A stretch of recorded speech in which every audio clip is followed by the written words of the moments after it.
Fala galera, hoje é dia de Sandman Noite Sem Fim.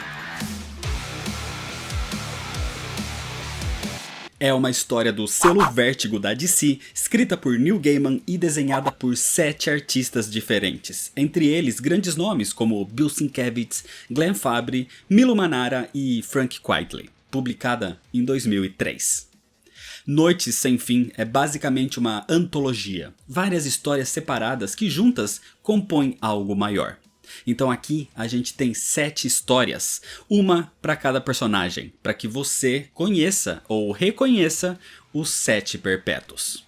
Essa HQ se passa a parte da série principal de Sandman, e não é obrigatória uma leitura prévia, mas conhecer a história original talvez te ajude a entender um pouco melhor as entrelinhas. Por isso, eu vou deixar o link para o compilado que eu fiz com toda a história de Sandman aqui na descrição. Mas se você já assistiu o vídeo ou já conhece Sandman, se inscreve no canal se você ainda não é inscrito, já deixa seu like para não esquecer depois e me segue nas redes sociais. E agora sim, vamos para a história, senta aí. A primeira história é sobre a morte, com o título Morte em Veneza. A história começa na cidade que dá o título, em Veneza, mas no século XVIII, onde existia um conde com vontades bizarras, como querer morrer esmagado por um elefante num momento de prazer com 2 virgens. Ele comandava numa das ilhas de Veneza e era dono do Grande Palazzo, um local esquecido no tempo. E por anos, por séculos, o mesmo dia se repetia. O conde passava por experiências como ser castigado por monges, sangrando até a morte, para acordar no próximo dia, onde organizava festas e bailes de máscaras. Para ele, aquilo era perfeito. Ele poderia fazer tudo porque era intocado pelo tempo, era inalcançável pela morte. No fim do dia, o dia começava de novo, com um amanhã que nunca chegava. Enquanto isso, no presente, também em Veneza, um homem voltava para a cidade depois de muitos anos fora, e ele vê como as coisas mudaram. Esse homem conheceu Veneza numa viagem com os seus tios e primos quando era só uma criança. E numa dessas ilhas existiam ruínas antigas de um velho monastério. Os tios disseram que as ruínas eram perigosas, então as crianças brincavam, mas não se aproximavam daquele lugar. Até que esse garoto, brincando de esconde-esconde, foi sozinho até lá e encontrou uma garota solitária sentada numa pedra. Sem saber quem era, a garota diz que tá ali só esperando o portão daquelas ruínas ser aberto algum dia, porque aquilo estava trancado e bloqueado. Mas não tinha problema. Ela esperaria. O garoto tentou abrir o portão, mas não conseguiu, até que foi encontrado pelos seus primos, que estavam preocupados porque ele tinha desaparecido há muito tempo. Agora, depois de mais velho, depois de passar por muita coisa na vida, de ter se tornado um militar e de atuar na guerra, ele estava de volta ali em Veneza, porque ele nunca conseguiu esquecer a beleza daquela garota. E indo no mesmo lugar, ele a encontra. Aquela garota estava bem ali, sentada na frente daquelas ruínas. O que ele não sabia é que aquela era a morte. Muito mais forte agora, o homem consegue abrir aquele portão enferrujado. Assim, a garota agradece e os dois entram, chegando até 1751, no baile de máscaras do conde.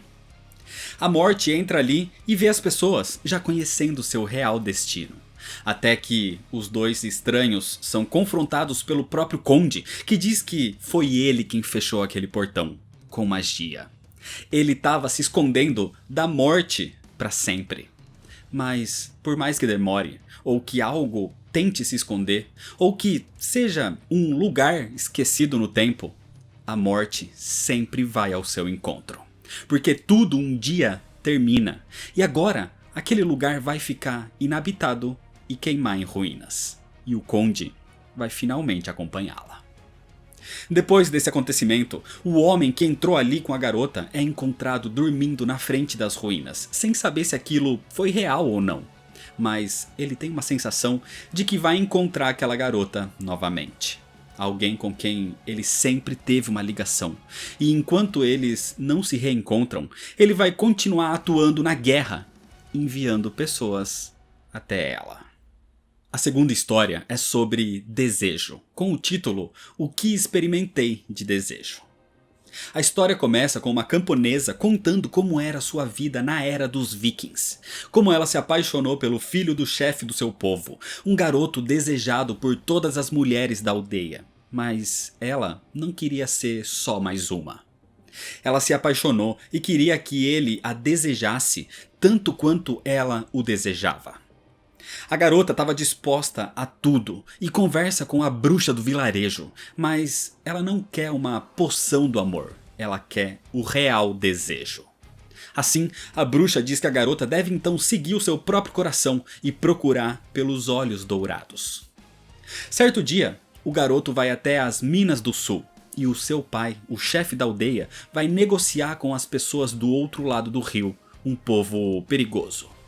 O problema é que o chefe volta em pedaços. Assim, antes que outra pessoa o fizesse, a garota se vestiu de homem e ela própria foi ao encontro do garoto para lhe dar a notícia sobre a morte do seu pai. Só que no caminho, numa viagem que durava vários dias, desejando muito que o seu amado reconhecesse o seu esforço, alguém aparece na frente dela. Alguém que não é homem ou mulher, mas os dois.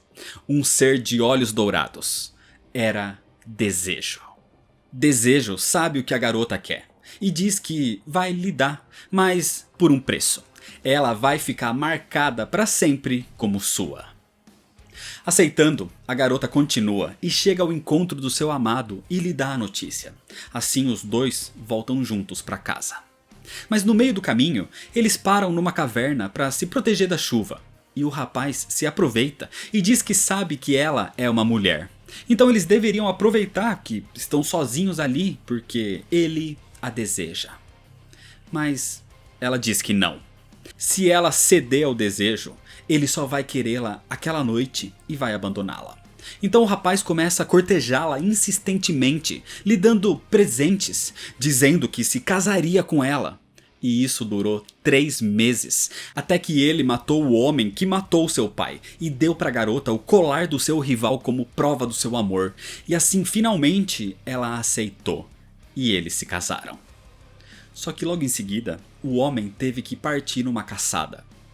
Alguns dias depois, vikings surgiram no portão do vilarejo, dizendo que tinham sede e fome. E pela tradição de hospitalidade da vila, a mulher os acolheu. Mas assim que chegaram numa taverna, eles tiraram de uma sacola a cabeça decepada do seu marido, o homem que ela tanto desejou.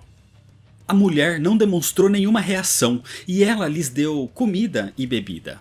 E até começou a elogiar aqueles homens que passaram a brigar pela atenção da mulher a noite toda. Até que na manhã seguinte, os homens do vilarejo finalmente chegaram e mataram todos aqueles vikings. E só então a mulher pediu para que fizessem o funeral do seu marido. A mulher seguiu a sua vida, se casando novamente, tendo uma filha e morrendo na sua velhice. Acontece que ela sabia que, quando se consegue o que quer, perder aquilo poderia levar alguém ao desespero. Mas ela sabia como dominar o desejo. A terceira história é sobre o sonho, com o título O Coração de uma Estrela. Tudo começa como se um pai estivesse contando uma história ao seu pequeno filho. Uma história sobre algo que aconteceu no início dos tempos, quando o universo ainda estava sendo criado. Kilala da Luminescência era uma mulher do planeta Oa, e com a sua força de vontade ela podia manipular um tipo de energia de poder. Kilala era um tipo de namorada de Morpheus, o Sandman. Só que o sonho precisa ir a um tipo de reunião e então ele a leva nesse passeio para conhecer a sua família. Num palácio, no início do universo, acontecia um parlamento de corpos celestes e ali o sonho apresenta Kilala para sua, na época, querida ou querido irmão-irmã Desejo. Porque foi Desejo quem uniu Kilala e o sonho. Na reunião estavam presentes corpos celestes, galáxias, dimensões e as próprias estrelas, como a estrela Hal, o Sol de uma galáxia onde no futuro teria um pequeno planeta chamado Krypton. Existia ali também um jovem convidado, ainda criança, que servia os outros convidados. Esse era Hélios, o nosso Sol. A reunião era para discutir sobre o futuro, sobre distribuição de trabalhos pelo universo e coisas desse tipo. E claro que os perpétuos estão presentes. Mas quando a morte chega, todos se assustam. E ela diz que, mesmo tendo sido convidada, para ela não importa aquilo, porque, um por um, todos vão até ela no fim de tudo. Enquanto o sonho fica para as reuniões, Kilala passeia pelo palácio e encontra a irmã mais nova do seu namorado. Essa era ainda chamada de Deleite, que talvez já começava sua transição para Delírio. Continuando o passeio por ali, Kilala conhece também Destruição, o responsável pelo reinício de alguns aspectos no universo. E conhece também o Destino, andando pelos seus jardins. Até que ela conversa com o pequeno Hélios, que diz que ela é muito bonita e ele gostaria que, quando tivesse vida no seu sistema, as criaturas pudessem se parecer com ela. Só que essa conversa é interrompida, porque um dos presentes ali é Tso-Oa, o Sol do seu próprio mundo, o planeta Oa. Acontece que Kilala pode manipular a energia verde da força de vontade, algo que os habitantes do seu planeta estão tentando estudar como manipular, o que se tornaria no futuro os Guardiões do Universo e a Tropa dos Lanternas Verdes. Tso-Oa diz que Kilala é uma das poucas pessoas em Oa que ainda consegue manipular essa energia diretamente, porque ele deu a sua luz para ela. Ele a observa e a ilumina desde o seu nascimento, porque ele a ama. E então Tso-Oa e Kilala se beijam.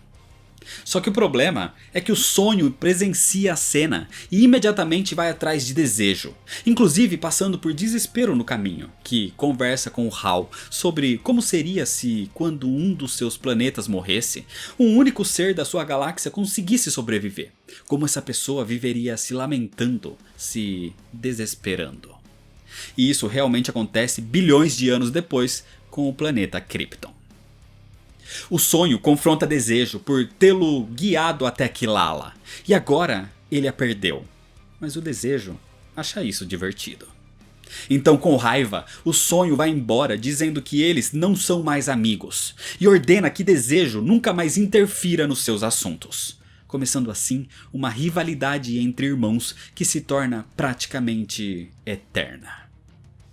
Antes de ir embora, o sonho passa por Hélios, o nosso Sol, e diz que sabe que ele está querendo habitar um dos seus planetas, e que quando existir vida por lá, ele vai visitá-los. Kilala ficou com Tso-Oa até a sua morte, onde se uniu ao seu Sol e reluz até hoje no coração da sua estrela. E o filho que escuta essa história lamenta pela perda e pelo sofrimento do Lorde do Sonhar, e espera que algum dia ele o visite. Assim, o seu pai, Hélios, o nosso Sol, diz para o seu filho, o recém-nascido planeta Terra, que tudo vai ficar bem e para que ele durma até que a vida nele desperte. A quarta história é sobre desespero, com o título 15 Retratos de Desespero. E aqui não se trata muito de uma história, mas de exemplos, mostrando que desespero surge rapidamente e diariamente para todos, em qualquer lugar. Desespero surge com o seu anel em formato de anzol e fisga o seu coração em várias situações do cotidiano. Por exemplo, quando alguém é acusado de um crime que não cometeu. Quando você não consegue mais pensar em coisas que te fazem feliz. Quando alguém se apaixona por um amor não correspondido, ou quando se perde alguém amado. Quando alguém perde o emprego, quando alguém é assaltado, ou até mesmo no assaltante. Quando um escritor não tem mais ideias, ou quando você enfrenta o desconhecido. Em todos os detalhes, desespero tá ali. Escondida atrás da sua felicidade, do seu amor, da sua presença, do seu triunfo, da sua alegria. E até no reflexo do seu espelho. A quinta história é sobre delírio, com o título Entrando. Nesse momento, peixes voam Pássaros flutuam. Uma garota numa cama não diz nada nunca. Ela vive presa na sua cabeça. Um homem de rua recebe uma mensagem de um pássaro que bate num vidro, enquanto um cachorro estava por perto. Paranoia se instaura na cabeça dele sobre quem mandou isso. Uma mulher sem ventre pensa que agora tem no lugar lagartos e peixes. E ela até escreveu uma carta para o presidente para falar que clonaram os seus bebês. Um homem precisa contar histórias ou garotinhos serão torturados no inferno. Um outro vive enrolado em papel alumínio e vê almas das pessoas com o seu terceiro olho e arco-íris com o quarto olho. Acontece que essas 5 pessoas mentalmente desequilibradas foram reunidas pelo cachorro Barnabás para uma missão: encontrar delírio. A irmã mais nova dos Perpétuos estava machucada e presa na mente deles. E esses 5, guiados pelo cachorro Barnabás, seguem os peixes flutuantes até que a encontram delírio perdida.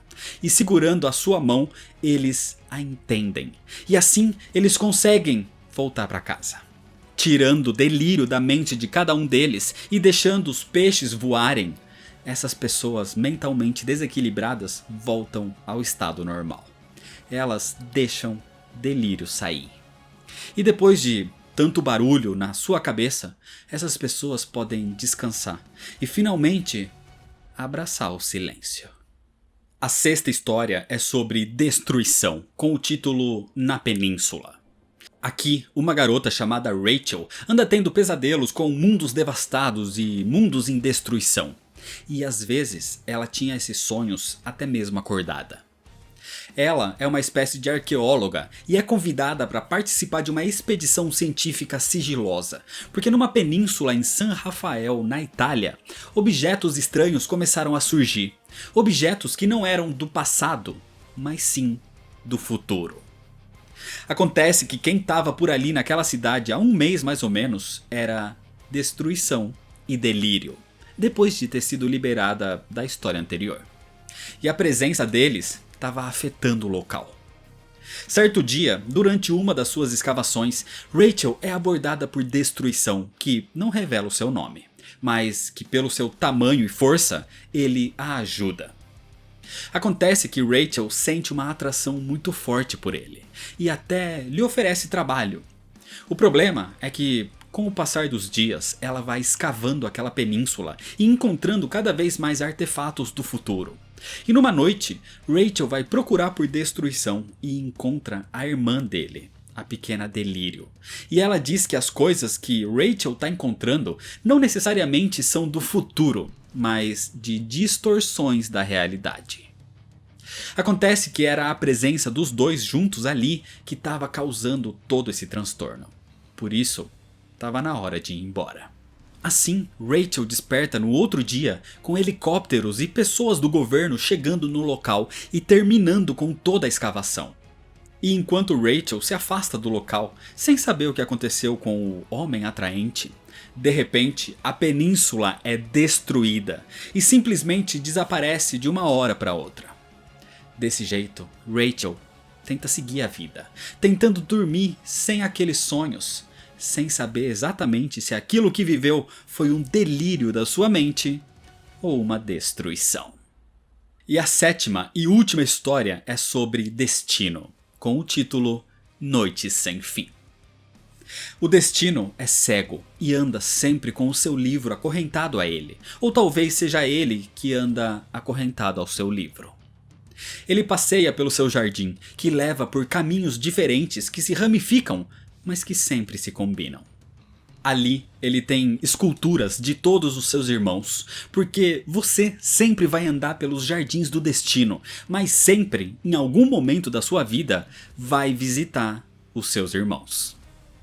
O seu livro diz tudo o que já aconteceu e que vai acontecer, sobre qualquer um, e tudo deve seguir o fluxo do destino, por pior que seja. Tudo está ali, desde o começo dos tempos até o fim dos dias. O destino não criou esses caminhos, ele só o acompanha. Tanto que ele vê no seu livro, ele próprio segurando e vendo o seu livro, virando uma página de cada vez. E é desse jeito que termina a história.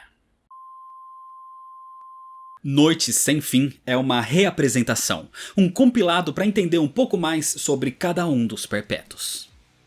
7 anos depois de terminar a série principal de Sandman, o Neil Gaiman traz essa HQ exatamente para explicar como é cada um dos 7 irmãos.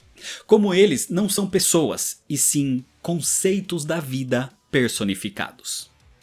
Desse jeito, ele explica os Perpétuos para os novos leitores e expande o conhecimento deles para os velhos leitores. O lado bom do roteiro é que se trata do bom e velho Neil Gaiman falando sobre Sandman. O problema é que das 7 histórias, nem todas são tão boas assim. Às vezes a mensagem é legal, as entrelinhas, mas o todo nem tanto. Por exemplo, a história do Destruição, pra mim, é uma das mais sem graça. A do Sonho, pra mim, é a melhor. E algumas, como a de Desespero e de Delírio, são confusas, mas de propósito, para você ir entendendo cada vez melhor o significado por trás daquelas mensagens. E o mais interessante é que cada irmão é apresentado com um artista que se encaixa para ele. Tipo Bill Sienkiewicz desenhando a Delírio, ou Milo Manara desenhando Desejo.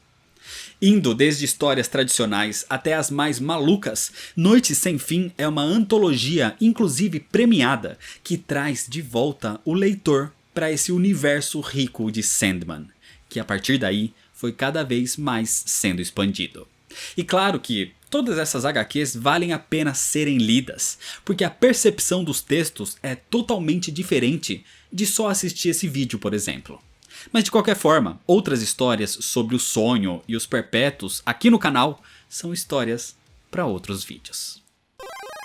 Então é isso, se você ainda não é inscrito, se inscreve no canal, deixa seu like se você gostou, me segue nas redes sociais para ficar por dentro das novidades e compartilha esse vídeo com seus amigos. Muito obrigado, valeu e até mais.